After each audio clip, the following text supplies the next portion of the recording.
ฝากกดติดตามและกดไลค์กดแชร์ CBN Thailand Gordon Robertson interviewed the writer and director behind Oracles of God, Aaron Zimmerman. Let's watch. Well, joining us now is the writer, director, and creator of this wonderful film, Oracles of God, our four-time Emmy nominee, Aaron Zimmerman. And Aaron, welcome to the show. Thank you. It's always a pleasure. Okay, start us off. The movie begins and ends with the Dead Sea Scrolls. So you actually shot in the caves where they were discovered. How did you do that? Well, not in the caves. We shot around them.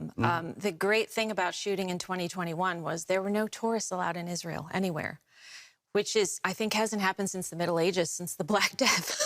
So we had, the whole land of Israel was our studio, basically.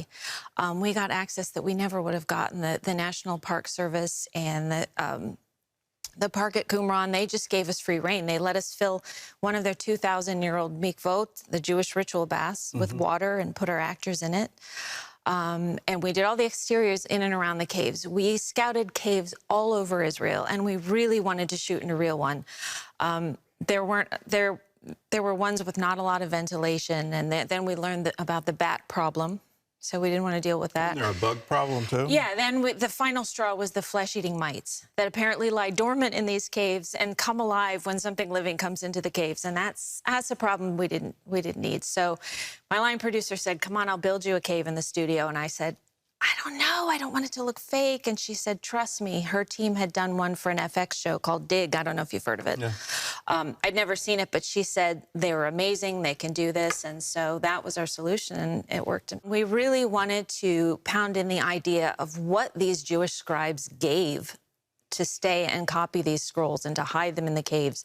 They knew the Romans were coming. They could have left, and they didn't. They put as many of these scrolls and hid them in the caves as they could, and they stayed till the last minute, and they were slaughtered. And Josephus has a really great line that I loved about them.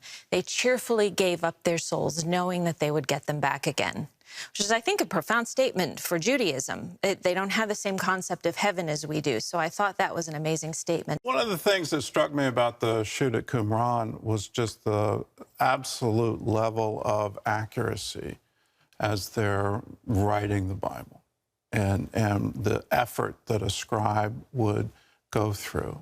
And just tell us about that. What did they mean by focus? Well, this is very interesting because we talked to a scribe that's alive today, and I used to do a little bit of calligraphy every now and then, and I would always tell the people, if I'm doing a calligraphy job, get me 20 extra envelopes because I will mess up. And so I said to this calligrapher and to the scribe, how do you not mess up? Because they couldn't have more than 3 mistakes on any scroll, and you had to be able to fix those mistakes, and if you couldn't, you had to bury the scroll and start over. I said, how did you do it? And he said, for me, when I'm sitting here writing this, and say I'm writing the letter Aleph, which is the Hebrew word for sort of an A, he said, that is the only thing on my mind. I'm not thinking about what I'm going to do later. I'm not thinking about what I'm going to eat, who I'm going to see. I am thinking about an Aleph, and that is my purpose in life right now, is to write that Aleph.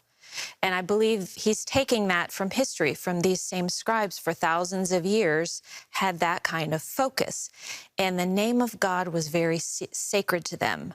Now, for us, we'll say it's sacred to us too, but, you know, in an emergency, sometimes we'll let fly, oh my, you know, whatever.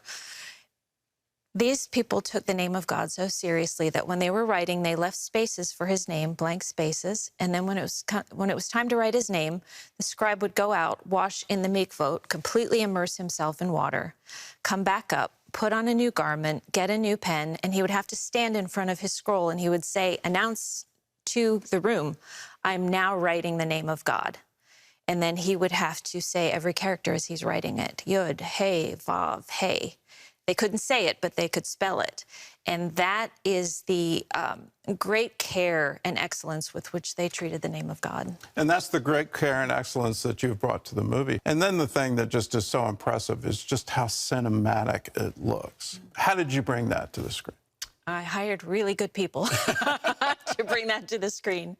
This is the same team that shot and produced in our hands. And I have been working with them. That was our first production with them. I've been working with them for 7 years now, and we've traveled everywhere to Jordan, to Egypt, so we have a really great synergy. I cannot take credit for any of that. I have great lighting, camera, special effects. They're all the top of their game.